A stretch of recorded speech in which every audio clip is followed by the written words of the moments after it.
Some people gave up on American manufacturing, but not me, not the Secretary, not the American people. Because where in the heck is it written that we can't be the manufacturing hub of the world? Well, we are now, and that's what we're going to be announcing, talking about today.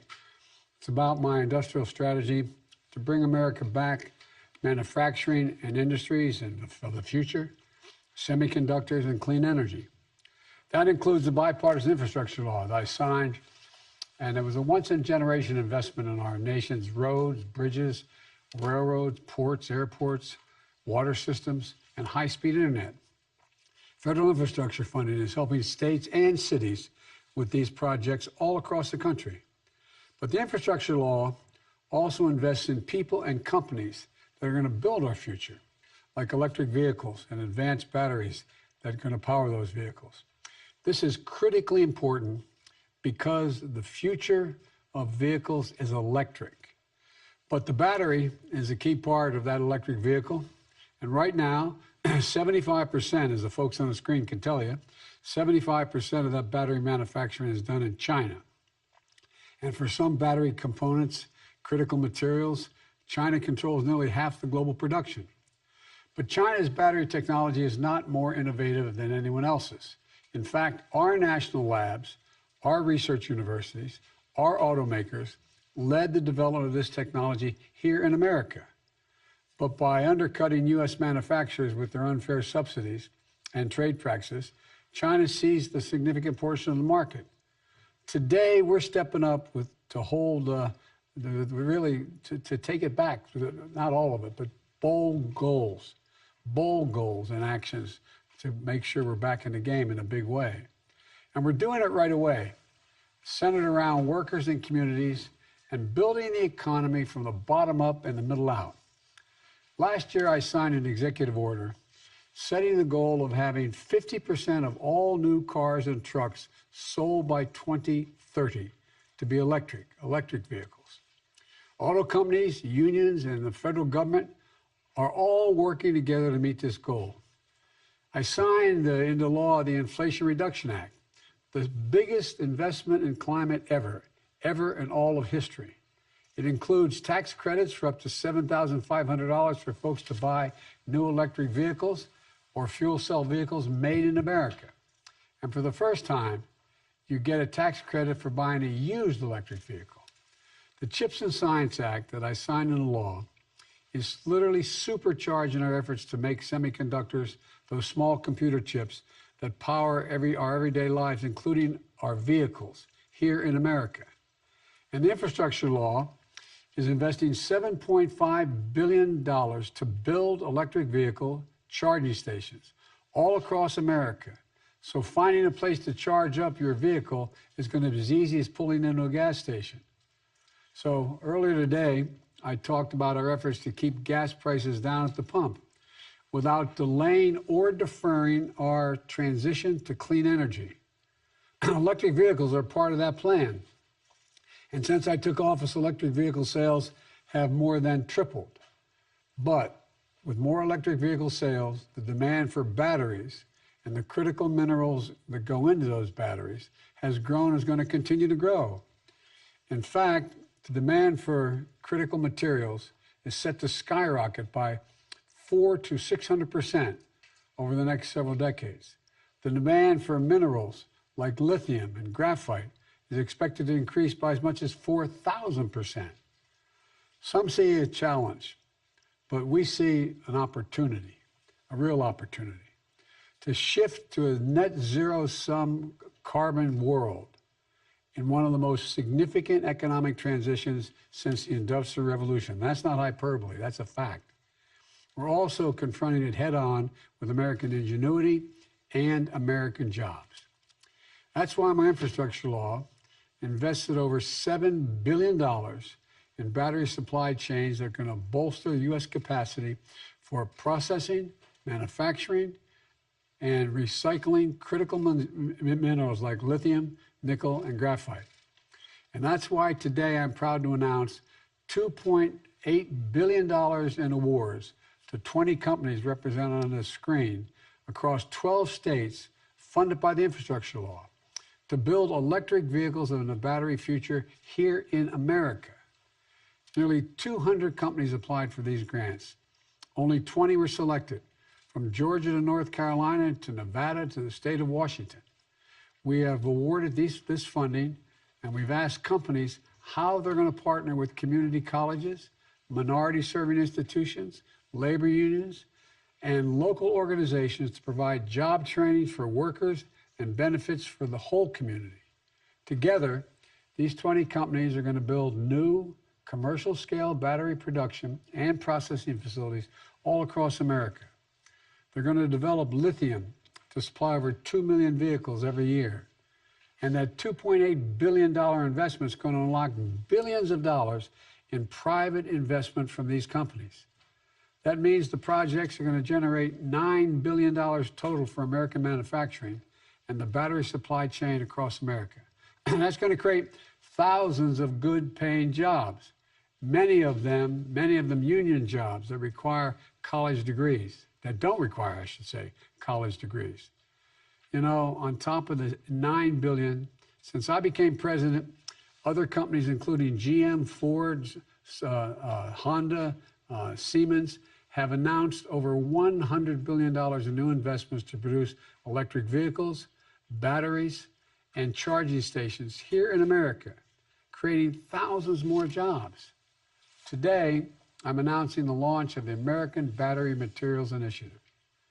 It's going to coordinate the effort across the federal government and work closely with the private sector, labor unions, tribes, community organizations, and our partners and allies abroad. This initiative is going to be led by the White House and housed in the Department of Energy with the support of the Department of Interior to secure America's electric vehicle, battery supply chain, and clean energy future. And we're going to do it the right way, respecting the rights of tribes, creating good-paying union jobs, and protecting the environment and local communities. Folks, one more thing about how we're going to do this.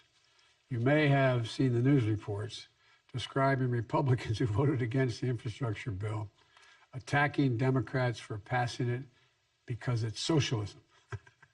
Well, now quietly and privately, they're sending me and the administration letters asking for money from the same bill, talking about how important the projects would be for their districts if we just got them the money. I was really surprised to find out there were so many socialists in the Republican caucus. But even if they voted against it, I made a promise when I was running and when I got elected. I'd be the president for all Americans. So we're going to build a better America together, whether they voted for it or not. If the district deserves the project, they're going to get it. Let me close with a question. I ask many business leaders, when the United States decides to invest considerable resources in a new industry that we need to build up, does that encourage or discourage businesses from getting into the game? And the answer is it encourages them to get in the game in a significant way. Federal investments attract private investments. It creates jobs and industries. It demonstrates we're all in this together. And that's what today's about. I've never been more optimistic about America's future. We just have to remember who in God's name we are. We're the United States of America. There's nothing beyond our capacity if we work together. And with that, let me turn it over to Secretary Granholm. Madam Secretary. Thank you so much, Mr. President, for inviting me to be part of this today. This moment is one of... You're a critical part of this. You're not just invited. Well, I know, but I just feel like this especially for so many reasons is one of the greatest pleasures of serving in your administration, because I can't help but think back to a call that I received from your office, from the White House 13 years ago when I was serving as governor of Michigan. And on that call, we found out that the then Obama-Biden administration was awarding Michigan a dozen grants to help and develop and assemble the guts of Car 2.0, which is the electric vehicle. And I remember telling my staff then, this is a game changer for us. Our state's economy, as you know, because of the bankruptcies, was at rock bottom amid that crisis. But you lifted us from our knees and saved us, gave us opportunity. And that opportunity now being reflected in the next step of battery making in America. So the commitment to have us head where the globe was heading, into clean energy and to these new jobs, good paying jobs that it could bring. Those grants at that time generated thousands of jobs for Michigan. They gave confidence to the industry, helped us develop a renaissance. So imagine what these grants are going to mean for these communities that are represented here. It is, I'm just so honored to be part of this, because the companies behind these projects believe that with this agenda on the books, this is the time to bet big on a clean energy boom that's made in America. They're putting their own investments on the table to help build up this battery supply chain that we need to make this all-electric future of transportation real. And together, we're seizing this opportunity together to boost American competitiveness and strengthen local economies and create 8,000 jobs, good-paying jobs all across the country.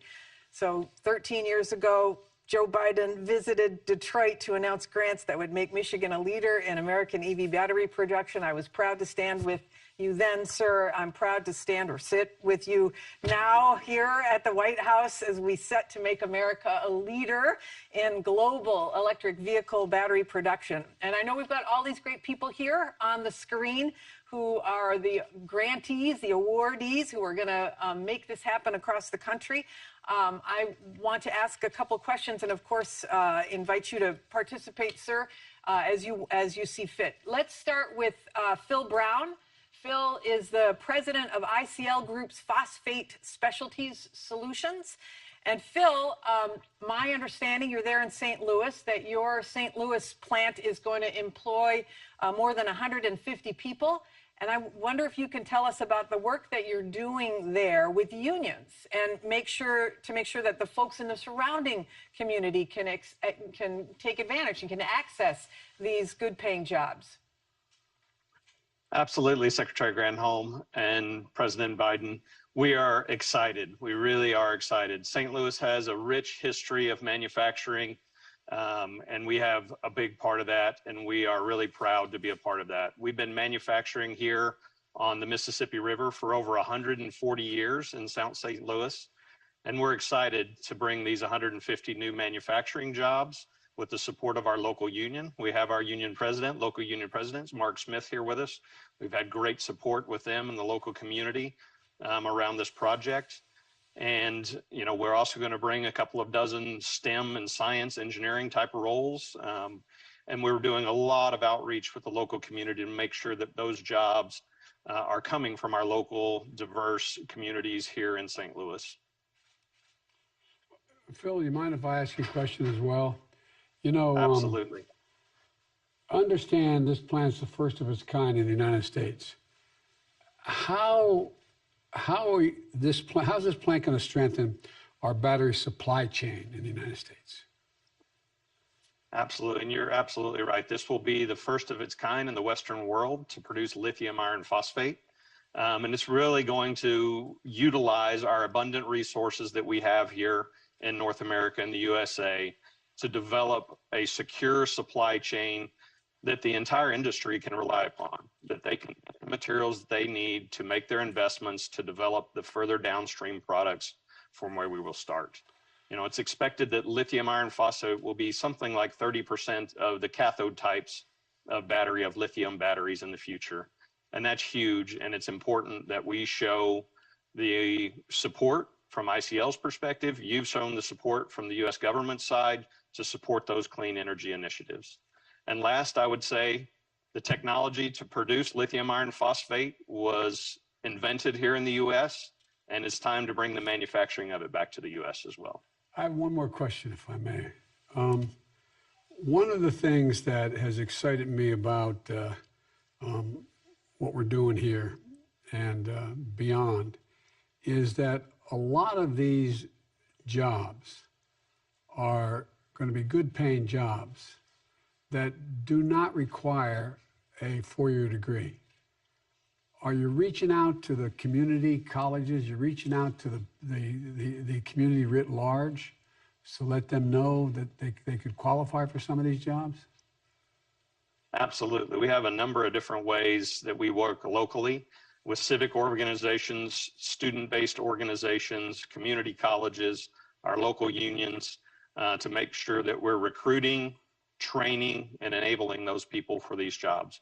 We work with organizations like Construct Reach that reaches out to high school students coming out of school to make sure they're aware of manufacturing jobs and construction jobs, that they know what the opportunities are.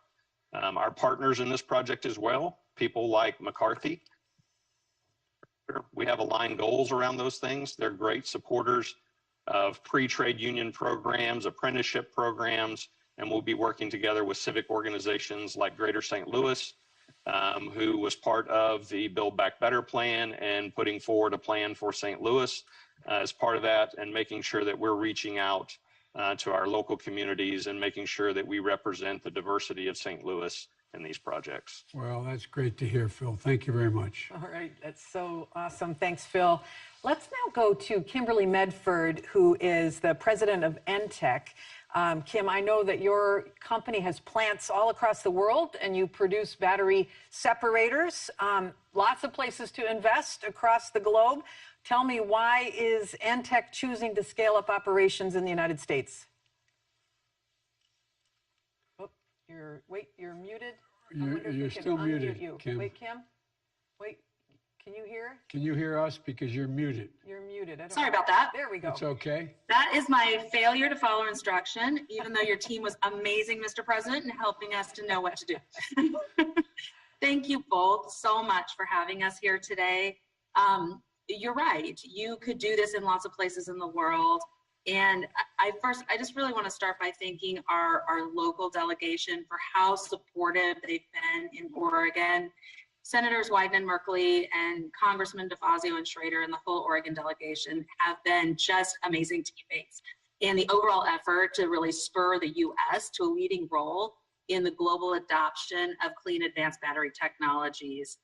You know, we've all experienced supply chain disappointment in the last couple of years driven by foreign imports. Investments in trusted U.S. supply just simply mitigates these risks. We want to be part of creating more American jobs, producing the most advanced technologies for batteries in the world to the cleanest environmental standards right here in the United States. We need to build our supply chain that our customers and the American consumer can really trust. We experienced great growth since we started building separators for lithium batteries back in 2001 in Oregon, and our early success was in China. So we primarily exported until about 2013, when there was a massive decline in our sales because China, through state-sponsored competition and high tariffs, made it really, really difficult, if not impossible, to compete. But we continued to innovate. We did that in the United States, and we just remained confident that the U.S. domestic lithium battery market and the EV market would develop here, and here we are. So the strong support from you, from your administration, is exactly what we've been hoping and planning for.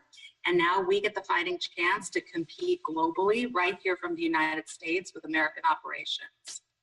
We fully expect the U.S. battery and EV markets to grow rapidly. We know speed and scale are important, and we're vertically integrated to make the most of our own production equipment and are ready with our investments in both Oregon and Nevada to produce that equipment and scale rapidly. So commitment to supply chain, the growth, the longevity that we all need for this EV market that's finally here. We're super excited about it and incredibly confident that it's the right thing to do to make our product with U.S. labor to U.S. environmental standards and without risk that we all stand to face with imports that could stop at any time. May I ask, I have two questions. Well, actually, one comment and two questions. I think I should acknowledge, which I have in the past, one of the really significant changes that took place was in the first year. I had the CEOs of all the major American automobile manufacturers out on the lawn of the White House. And that's when Mary Barra, president of General Motors, said after having a very different view that she was going to go all electric and she's going to move in that direction. And so I think she deserves, because then every other company lined up. But one of the things that I always tell my staff, we assume that everybody knows what we know when we're speaking. And there's going to be people listening to this who aren't part of this industry. Can you explain what a separator is? Sure. Because I want to help the press. Absolutely. So you can kind of see right behind me these rolls of white film. So a separator is the insulator that goes between the anode and cathode in the lithium battery. It allows for the ions to flow, but it protects those two components from touching, which we all know is a bad thing. It creates at a minimum a short, at a maximum a fire. And so it's a very important insulator, and that is what we make. Thank you, Madam President. You're welcome. Awesome. Great. Thank you, Kim. Let me turn now to Kent Masters, who is the CEO of Albemarle, which is a global company with a home base in North Carolina. I understand, Kent, that you also have close ties to the region as well. I wonder if you can tell us about your plans to work with the community to ensure that they too are benefiting from the investments. Yeah, so our headquarters is based in Charlotte, North Carolina, and the facility where I'm at today is in Kings Mountain, North Carolina, about an hour from Charlotte. And we plan to open a new mine here. It's actually a brownfield mine that